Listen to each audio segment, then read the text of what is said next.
중심 구절이죠. 자, 제가 이 팔복을 설교하면서 문장을 바꿔 읽자 그랬죠. 첫 번째가 뭘부터 읽자고요? 복 있는 자들이여 라고 말했습니다. 복 있는 자들이여. 여러분 오늘 찬양대 찬양을 들으면서 마음에 조금 껄찍하지 않았어요? 아직도 감이 안 잡히시죠? 왜냐하면 복 주세요. 내가 복 있는 사람 되게 해주세요. 그랬어요.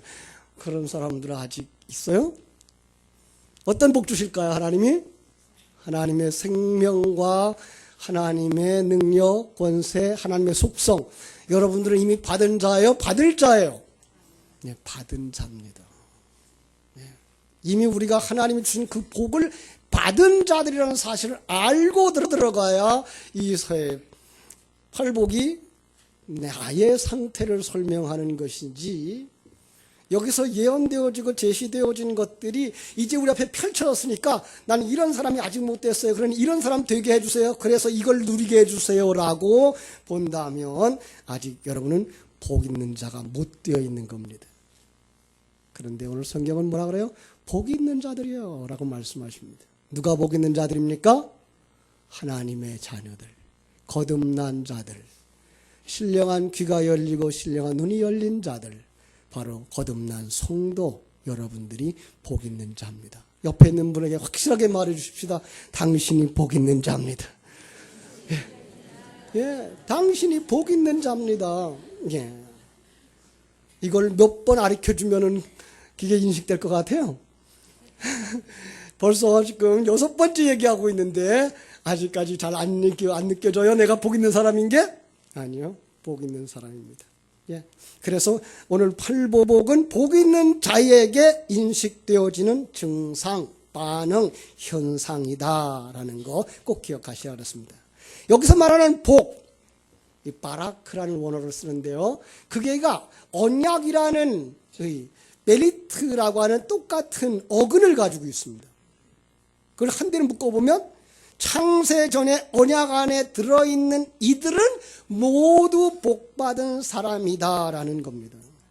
그들 속에 하나님의 생명이 뚫고 들어왔고, 그 생명이 그들의 눈을 열고 그들에게 생명을 불어넣어줬고, 그들의 귀가 열려진 자가 되어졌고, 그가 눈이 열려진 자가 되어져서 성경 속에 말하는 귀 있는 자는 들을지어다라고 하는 말씀이 들려지기 시작했고, 눈을 열어서 하늘나라 세계가 보여지기 시작한 겁니다.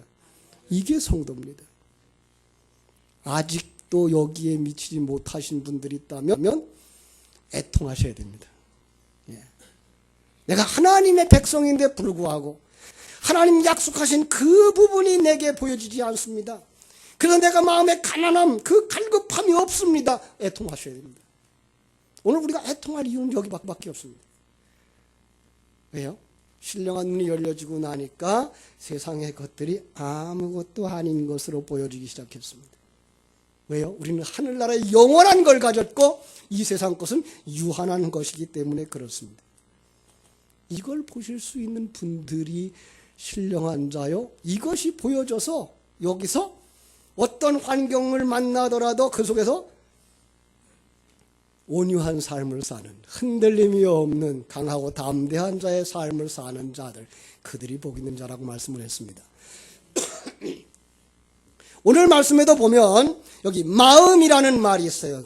이 카르디아 혹은 칼디아 이렇게 읽는데요, 심장이란 말이고요, 생명의 중심이란 말이에요. 성경이 말하는 이 마음은 생명과 직결되어져 있는 것이란 뜻이죠. 근데 사무서 4장 23절에 보면 이런 말씀이 있습니다. 생명의 근원이 마음에서 난다. 에레미야서 11장 20절에서는 사람의 마음을 감찰하시는 만군의 여호와, 하나님이 뭘 감찰해요? 마음을 감찰하신다. 그 말을 다 바꿔놓고 읽을게요. 사람은 뭘 보거니와? 외모를 보거니와 하나님은 중심을 보느니라. 마음을 감찰하신다는 말과 중심을 본다는 말은 같은 의미입니다. 예, 잘 들으세요.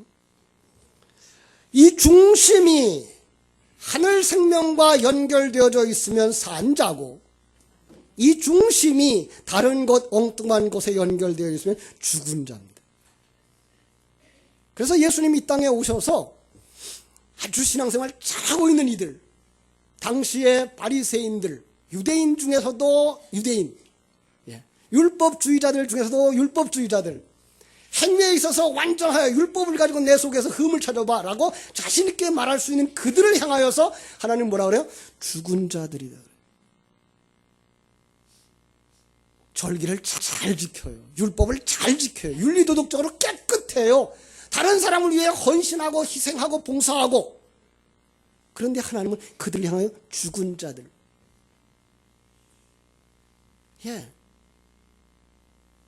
그래서 에베소 2장 1절은 뭐라고 말하죠? 죽었던 너희를 살렸다라고 말하고 있어요. 여러분, 우리보다 더 바르게 살고 깨끗하게 사는데, 그런데 불구하고 아직도 교회 밖에 있다면, 예수 밖에 있다면, 성경은 그를 가해서 뭐라 그래요? 죽은 자라고 말하고 있는 겁니다. 예레미야서 17장 9절에서는 만물보다 거짓되고 심히 부패한 것이 마음이라고 말하고 있어요. 어떤 사람의 마음일 것 같아요? 타락한 자들의 마음. 그런데 세상의 마음들이 다 어떻다? 의인이 있다 없다? 없다고요. 그럼 모든 마음이 다 부패해 있다고요. 누구 마음까지? 여러분과 내 마음까지. 우리 밖에 사람만 보지 말고 우리는 나를 봐야죠. 자기를 봐야죠. 그런데 거기서 말하는 심히 부패했다의 반대말이 청결함입니다. 그럼 모든 사람이 의인이 아니었어요. 모든 사람이 다 부패했어요. 그런데 지금은 우리가 어떤 사람이 되었다? 청결한 자가 되었다. 여러분, 청결한 자들입니다. 그런데 세상 살다 보면 세상 사람들하고 비교해 볼 때 세상 사람들보다 나은 게 있는 것 같아요? 없는 것 같아요? 가끔 이제 얼굴 빨개지죠. 그죠? 참 부끄럽죠. 어떤 때는 특별히 그 연말 연시에 그 선행을 베푸는 사람들의 모습을 보면 우리는 그들에게 비해서 너무나 하는 게 없어. 좀 부끄러워. 이럴 때가 있죠. 그래서 성경은 세상 것으로 보지 않는다는 거 꼭 기억하십시오. 여기 청결이라고 하는 말은 카다로스라고 하는 말인데 사전에서는 이렇게 티 없이 맑다, 정직하다, 흔들림이 없는 고요한 상태라고 말하는데 성경은 뭐라고 말할까요? 많은 사람들이 그냥 그 사전적 개념 가지고 들어와서 그렇게 되려고 노력했어요. 그들이 바리새인들이었고 중세의 그 수도원주의자들이었죠. 지금도 거기서부터 배워온 사람들이 뭐 하죠? 드레스드야서 하죠. 그들은 하나님의 음성을 듣는다, 하나님을 본다 이렇게 말하고, 또 거기서 조금 더 변질된 게 뭐죠? 관상 기도죠. 하나님 보고 싶다, 듣고 싶다 하는 기도들. 다 속지 마세요. 사람이 할 수 있는 것 아니에요. 이 청결함은 사람이 만드는 것 아니에요. 바울은 그 노년에 영성이 극에 달했을 때에 쓴 로마서 7장에서 뭐라고 말하죠? 마음을 내가 마음대로 통제할 수 있다 없다? 통제할 수가 없더라는 거예요. 마음에는 원이로되 뭐가 약해요? 육신이 약하대요. 내가 선을 행하려고 하는데 행하고 나니까 뭐예요? 악한 거예요. 그 사람이 율법에 완전히 길들여진 사람입니다. 도덕적으로 굉장히 깨끗한 사람입니다. 심지어 뭐라 그래요? 율법을 가지고 와서 내게 흠 잡아봐. 난 흠이 없어라고 말하는 사람입니다. 그런데 왜 그가 악하다고 말해요? 자기 중심적이더라는 거죠. 하나님 중심적이어야 되는데 불구하고 일은 잘해놓고 이건 내 거 했어, 내가 했어 이러고 올라오더라는 거죠. 나 잘했어 이렇게 올라오더라는 거죠. 이게가 아직도 죄라는 거죠. 그래서 이걸 갖다가 로마서 7장 24절은 뭐라고 탄식하죠? 오호라 나는 곤고한 사람이로다. 누가 이 사망의 몸에서 나를 건져내랴. 자기는 봤어요. 자기 속에 있는 사망의 몸, 죽은 자를 봤어요. 방금 얘기했어요. 죽은 자는 어떤 자예요? 하나님의 관점을 생각지 아니하고 자기 중심적인 것을 생각하는 자. 내 속에 그게 있더라는 거예요. 노사도 속에. 아니 지금 우리로 말하면 목회를 한 40년쯤 하고 70 은퇴가 내일 모레고, 아니 내일 모레 이 세상 떠날 만한 사람이 됐는데 아직도 내 속에 내 욕심이 있더라는 거예요. 사람 보지 마세요. 사람은 그냥 처음 교회에 나왔을 때나 오래돼서 내일 모레 이 세상 떠날 때나 은혜가 붙잡는 그 시간을 제외하고 나면 똑같아요. 예. 목사 너무 믿지 말아요. 강단에 있을 때 하는 말만 믿으세요. 목사도 사람이에요. 예. 그래서 더 눈물 흘려요. 누구예요? 바울 사도가 얼마나 탄식했겠어요. 그 자기 모습 보면서 내가 이렇게 많이 연단을 받고 고난을 받고 내가 이만큼 주를 위해서 살아왔으면 이제 내가 좀 이만큼 나아질겠거니라고 생각하는데 어느 순간 그래서 내가 잘났어가 또 나오더라는 거죠. 예. 그렇다면 하나님은 이러한 우리를 어떻게 정결하게 만드셔요? 하나님의 복을 부어서. 이 속에 공기가 가득 찼어요. 그죠? 내 모습이에요. 공기를 빼내려야 돼요. 공기가 옛사람인데 공기를 빼내려면 어떻게 해야 돼요? 여기에 복을 부어야 돼요. 생수를 부어야 돼요. 가득 채워줘야 돼요. 그런데 안 채워주면 나는 여전히 공기로 차있는, 옛사람으로 차있는 나의 모습을 보는 거죠. 그죠? 자, 그래서 그 팔복의 증상들은 이 하나님의 복을 받은 자들의 모습, 거듭난 자의 모습, 새로운 피조물 속에 드러나는 하나님의 것, 이것이 바로 청결함이에요. 자, 한번 성경 속 청결함으로 우리 들어가 보겠습니다. 성경 속 청결함. 여러분, 잘 차려놓은 밥상, 거기에 애기 기저귀가 올라와 있어요. 그걸 부정이라 그러죠. 그걸 불결이라 그러죠. 그죠? 그런데 그것만 치우면 그건 아주 정갈한 음식이죠. 그죠? 우리 정갈한 음식엔 그런 거 잘 안 들어가죠. 뭐가 들어가죠? 윙 날아가다가 떨어진 게가 들어가죠. 그죠? 그게 안 들어가 있어야지 정갈한 음식인데 그게 들어가 있으면 이건 불결한 음식이에요. 그게 없어진 것. 그래서 정말 그 음식만 가지런히 있는 것, 이걸 말할 때 청결이라고 말하는 거예요. 그럼 이거 잘 만들어진 이 밥이, 우리 집사람 좋아하는 짜장면이 화장실에 퍽 엎어져서 그걸 갖다 뭐라 그래요? 불결이라고 그러는 거예요. 이게 있어야 할 그릇 안에 있으면 이게 청결인데, 이게 정결인데 이게 있어야 할지 말아야 될 곳에 떨어지면 이게 부정한 거예요. 그러면 거기에서 화장실에서 그릇을 갖고 짜장면을 싹 치워버리면 그 비록 화장실이지만 그게 뭐예요? 그게 청결이에요. 그러니까 다시 말하면 그 색깔로 비교하자고요. 색깔이 하얀색 그대로 있으면 청결. 요즘은 이제 까만 판에다 그림도 잘 그려요. 그죠? 그럼 까만 판도 청결. 근데 거기에 뭐가 붙었어. 밥펄이 붙었어. 그건 불결. 흰 바탕에 검은 색깔 얼룩이 붙으면 그걸 갖다 불결이라고 말하는. 그러면 단색, 그걸 갖다가 청결이라고 말하는 거고, 있어야 할 자리에 있는 걸 청결이라고 말하는 거예요. 두 가지 의미예요. 그래서 이 청결이라고 말하는 카다로스는 영어로 클린이 아니고 푸어예요. 깨끗하다라고 하는 클린이 아니고 뭐예요? 있어야 할 자리, 제자리에 있는 것, 이게 청결이에요. 하나의 색깔을 가지고 있는 것, 이게 청결이에요. 잘 생각하세요. 그럼 거기다 대해서 불결은, 그럼 성경을 말하는 불결은 뭘까요? 마음이 있어야 할 곳에 있지 않은 것, 여러 색깔로 존재하는 것. 여러 색깔로 존재하는 걸 갖다 성경은 두 마음이라고 표현을 하고 있어요. 예. 한번 야고보서 4장 6절로 8절을 보십시다. 야고보서 4장 6절로 8절.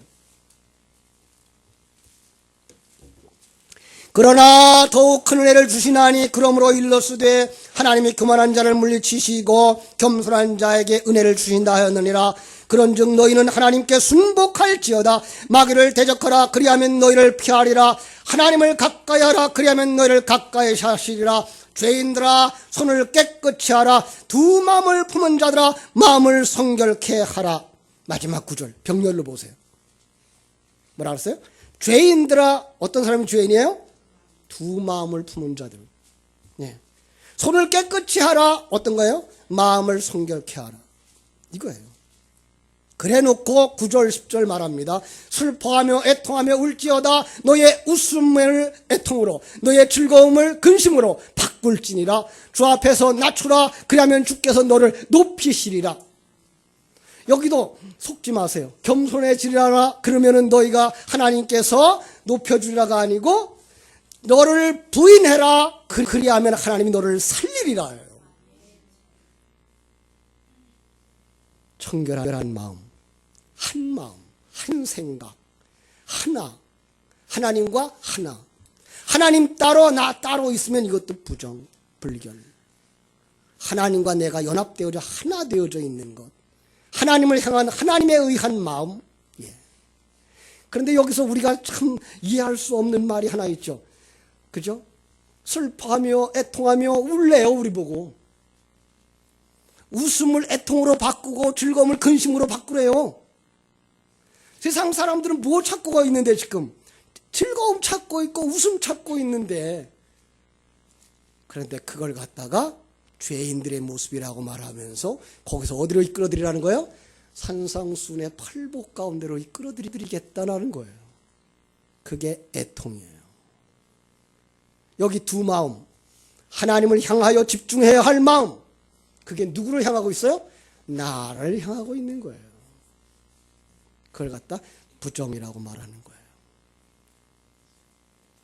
여러분, 불신자들은 죽었다고 말하고 있고, 그죠? 천국에서 완성된 하나님의 사람들은 살았다고 말하는데, 여러분은 그럼 죽은 자입니까? 산 자입니까? 둘이 다 있어요. 여러분 속에 하나님에게 붙어있는 생명을 가진 산 자 세 사람이 있는가 하면, 여러분 아직도 이 세상 속에서 이 세상 걸 사랑하고 세상을 좋아하는 옛사람이 붙어있어요. 괴물들이에요. 성도들은. 불신자들은 이 갈등 없어요. 예. 하늘나라에 가면 또 이 갈등 없어요. 그런데 이 땅에서 하늘나라와 지옥을 함께 경험하며 살아가는 자들이 있으니 그가 바로 성도예요. 빨리 그 죽은 자를 벗어야 되는데, 거기에다가 관심을 두지 말아야 되는데, 그 죽은 자라 그래서 우리가 생각하는 그냥 뻣뻣하게 숨도 안 쉬고 호흡도 안 하는 자가 아니라, 아까 얘기한 것처럼 죽은 자는 어떤 자예요? 하나님을 생각하지 아니하고 자기를 생각하는 자거든요. 이게 우리 속에 그냥 붙어 있다는 얘기예요. 바울 사도가 얘기했던 이게 사망의 몸인 거예요. 여러분, 그런데 여러분은 누구에게 양식을 줍니까? 그 사람이 오늘 여러분을 지배합니다. 세 사람에게 양식을 주면 세 사람이 여러분을 주장해서 여러분을 세 사람으로 살게 하시고, 그런데 집으로 돌아가 텔레비전을 틀고 10분만 지나면 저 진리의 말씀은 어디로 가요? 온데간데 없어지고 세상에 양식이 가득하여 세상 것만 추구하고 거기에 나오는 거에 근거해서 나는 행복한 자인가 불행한 자인가를 스스로 판단하고 거기서 눈물 흘리고 웃고 그러고 있죠. 그러니 우리 속 사람이 언제 자라겠어요? 진리의 말씀을 주야로 묵상하는 자, 그가 복 있는 자입니다. 여러분, 하나님의 진리를 되새김질하는 그 순간만 여러분은 영에 속한 사람입니다. 그래서 성경은 뭐라고 요구합니까? 쉬지 말고 기도하라. 진리를 쉬지 말고 되새김질하라고 말씀하고 있는 것입니다. 성경은 그렇게 말합니다. 사람이 두 주인을 섬길 수 있다 없다? 없습니다. 두 주인을 섬길 수 없다. 그런데 오늘 성도들은 바벨론 포로로 잡혀가기 전에 이스라엘 백성들처럼 두 주인을 섬기고 있습니다. 바벨론의 포로로 잡혀가기 전에 그들은 신전에 아예 바알 신전이 하나 따로 있었고, 바알과 아세라 목상을 섬기는 제단이 따로 있었고, 여호와 제단이 따로 있었어요. 구원에 관한 한 예수님 앞에 왔고, 물질을 얻기 싶을 때는 바알 제단으로 간 거예요. 여러분, 그걸 갖다 두 마음을 가진 자라는, 그죠? 두 주인을 섬기는 거라. 그러면 우리는 누굴 더 좋아할 것 같아요? 보이지 아니하는 천국을 약속하고 있는 그 천국을 약속하는 하나님을 더 좋을 것 같아요? 보이는 거 당장 준다는데 그거 좋아할 것 같아요? 예, 우린 정말 쉽지 않은 것입니다.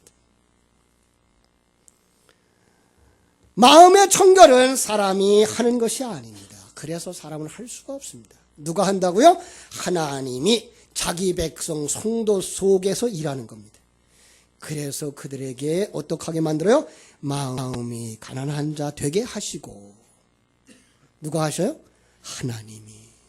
그럼 우리는 그때부터 내가 죽은 자니까 누구만 따라가요? 하나님만 따라가요. 그래서 갈급하게 되는 거예요. 진리의 말씀에 목말라 하게 되는 거고요. 의에 줄이고 목마른 자가 되는 것이고요. 그게 되지 않는 것을 인하여서 애통하는 것이고요. 그 과정 가운데 우리가 마음을 하나님께만 두게 되는 것, 하나님께만 두도록 만드시는 것, 이게 마음의 청결입니다. 그럼 마음이 청결하지 못하다는 건 뭐죠? 다시 반복합니다. 마음을 하나님께로 모아지지 못하고 세상을 사랑하는 상태. 세상 속엔 누가 숨었을까요? 내가 숨어 있어요. 그래서 우상숭배, 우상의 제일 꼭대기 누가 숨어 있어요? 내가 숨어 있어요.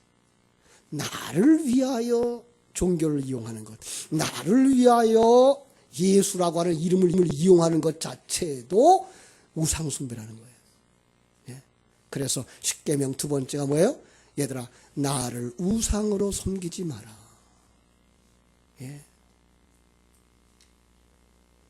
그럼 청결한 마음은 하나님의 믿음에 의해서 영생이라는 목적지로 이끌려가면서 자기 자신에 대한 숭배, 자기의 의존, 그걸 하나님에 의해서, 진리의 말씀에 의해서 점점 빼앗기는 과정과 결과.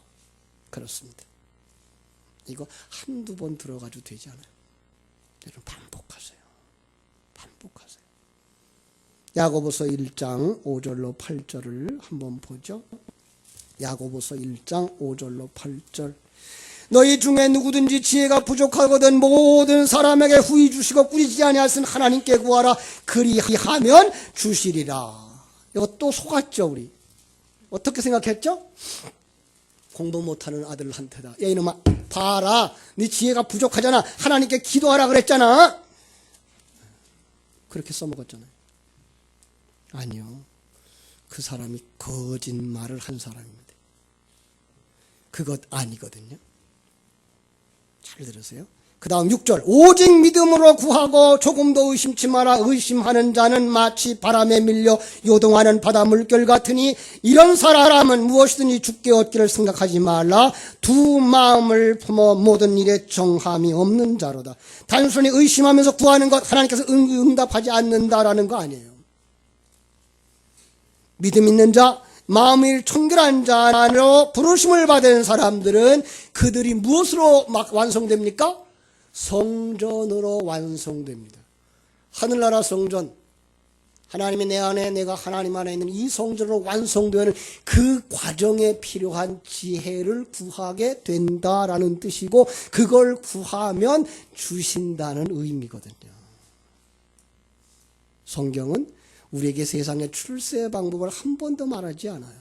그건 어디에 있어요? 세상 밖에 있어요. 네, 교회 밖에 있어요. 세상 밖에 아니라. 예. 교회 밖에 그런 성공의 비결이 널려 있어요.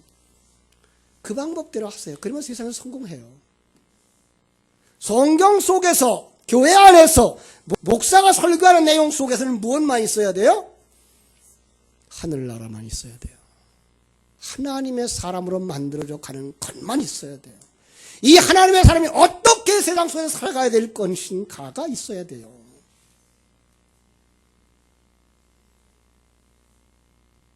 그래서 마태복음 7장에서 뭐라 그러죠?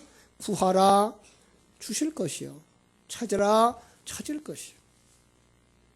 너희가 악할지라도 자식에게 뭘 줄 줄 알거든? 좋은 것을 줄 줄 알거든. 그런데 누가복음 11장 13절에 보면 그 좋은 것을 어떻게 바꿔놨죠? 성령을 주시지 않겠느냐. 좋은 것이 성령이래요. 너희들이 구하는 것이 바로 성령이 하기 원하는 것이어야 되고, 그 성령을 주시면 뭐예요? 성령이 너희 안에 들어와서 너를 어떤 사람 만들어요? 온전히 하나님과 하나 되는 사람 만들어. 그 여러분들을 청결한 자로 만들어내는 거예요. 그게 하나님이 하시는 일인 거예요. 그렇습니다. 그때에 자기중심적인 사고가 무너져 내려 그게 무너지지 않는 것을 인하여 애통하는 것이고, 그 하나님의 손길을 믿기 때문에 하나님이 나를 기어코 만들어내실 거야 라고 믿어서 환난과 풍파, 질병과 고통 속에서도 흔들리지 않는 강하고 담대한 자로 살아가는 삶, 그것이 의로운 자고 온유한 자고, 의로운 자가 아니라 온유한 자고, 그들이 구해야 될 게 의에 목마르고 갈급한 것이며, 그에게 덧입혀 주신 것이 하나님의 긍휼이고, 그 사람이 자기를 온전히 비우고 하나님만 바라보는 자로 열매되어지는 것, 이게 청결한 사람인 줄로 믿습니다. 잠언서 20장 9절을 보시면, 내가 내 마음을 정하게 하였다, 내 죄를 깨끗게 하였다 할 자가 누구냐? 사람이 할 수 있다 없다? 아니다. 나 여호와가 하는 것이다. 그렇죠? 여기서도 마음을 정하게 하였다는 말, 그것은 욕심을 버리고 착한 마음을 가졌다라는 뜻이 아니고 하나님께로 향하여 가는 것, 오직 하나님께로만 향하는 걸, 그걸 사람이 했냐? 아니다. 내가 했다라는 거예요. 그렇죠? 그걸 어떻게 해요? 그게 이제 히브리서에 나오는 예수의 피, 어린 양의 피예요. 히브리서 9장 11절로 14절을 보면 어린 양의 피로 마음에 정결케 했고, 그죠? 그리스도의 보혈로 진리와 생명의 말씀에 의해서 자기 부인되어지는 성도의 현실인데, 이걸 갖다가 성경 속에서는 옷을 빤다라는 말을 쓰죠. 예. 옷을 뭘로 빨아요? 어린 양의 피로. 그죠? 여러분, 어린 양의 피로 빨면 무슨 색깔 나올까요? 예, 그렇죠. 하얀 색깔 나와요. 이런 숙제를 우리가 잘 풀어야 되죠. 그죠? 우리가 예수의 어린 양의 피로 빨면 빨갛게 나와요. 그 빨갛게 나오면 안 돼요. 거기는. 그죠? 하얗게 나와야 돼요. 그래야 신부의 드레스가 되어져서 신랑 곁에 가서 서게 되는 거죠. 그죠? 그런데 그걸 갖다가 요한계시록 7장 14절은 뭐라고 말하는가 하면, 환난에서 나오는 자들인데 어린 양의 피에 그 옷을 씻어 희게 하였느니라 라고 말씀하고 있는 것입니다. 그렇습니다. 그 사람이 그럼 어떻게 하나님을 봅니까? 금방 하나님 본다, 하나님 음성 들은다, 그런 거 쫓아가지 마라 그러면, 그러고는 마지막에 하나님 본다 그러면 목사님 앞뒷말 맞지 않지 않습니까? 그죠? 그럼 성경 속에서 그 하나님을 본다는 말이 무슨 말인지 다시 한번 이해를 해야 되겠죠. 그죠? 자, 시편 24편 3절로 6절인데요. 시간이 없어서 그냥 넘어갈게요. 그 속에 보면 이렇게 병렬 구절로 써 있어요. 나중에 한번 찾아보세요. 시편 24편 3절로 6절. 손을 깨끗하게 한 자, 마음이 정결한 자, 뜻을 허탄한 데 두지 않는 자, 거짓 맹세하지 않는 자, 이거 다 병렬이에요. 그가 누구예요? 성도예요. 복받은 자예요. 하나님께 복받은 자, 의를 덧입은 자, 구원받은 자, 그 사람이 여호와를 찾는 자라고 쓰여져 있어요. 하나님의 얼굴을 구하는 자라고 쓰여져 있어요. 그리고 7절로 8절에서 문들아 너의 머리를 들지어다, 영원한 문들아 들릴지어다, 영광의 왕이 들어가시리로다. 영광의 왕이 누구시냐? 강하고 능하신 여호와시요 전쟁에 능하신 여호와시로다 라고. 그럼 문들아 머리를 들지어다는 무슨 뜻이에요? 문 열어라 이거예요. 어디서 많이 들었던 소리 같죠? 여러분, 이건 전쟁에서 내가 이겼다라는 뜻이에요. 그걸 가지고 요한계시록 3장 20절에 가면 뭘 볼 수 있어요? 옛날 그림들이 틀렸다는 걸 볼 수 있죠. 우리는 어떤 그림만 보고 있어요? 연약하고 초라하고 기운 없는 예수님이 문 밖에 서서 사정하고 있는 그림으로 그리고 있죠? 그가 왕이셔요. 전쟁에 능하신 분이에요. 말하는 거예요. 와서 왕의 자리 내놔. 왕의 자리 내놔. 왜 네가 왕 노릇하려고 그래? 이게 요한계시록 3장 20절이에요. 그 하나님의 계획을 알고 그 승리자 하나님을 아는 자를 향하여 하나님을 보았다라고 말씀하는 것입니다. 그 하나님을 본 자가 그럼 그때부터 어떻게 살겠어요? 그 하나님 앞에서 순종하면서 삽니다. 항복하면서 삽니다. 그러니까 그 삶까지 이어진 사람만 하나님을 본 자예요. 그 사람만 마음이 정결한 사람입니다. 지식으로 아무리 많이 가지고 있어도 삶 속에서 그것이 순종되어지지 아니한다면 그는 하나님을 만난 자가 아닙니다. 어떻게 그 크신 하나님, 위대하신 하나님 만난 자가 그 앞에 순종하지 아니할 수 있습니까? 그건 거짓말입니다. 하나님을 본 자의 삶, 그것이 바로 마음을 청결하게 한 자들이며 하나님의 생명으로 거듭난 자들이며 귀가 열리고 눈이 열린 복 있는 자들입니다. 바로 그 자리에 여러분이 서 있음을 다시 한번 확인하고 승리의 찬가를 부를 수 있게 되기를 주님의 이름으로 축원합니다. 기도하겠습니다. 하나님 우리 아버지,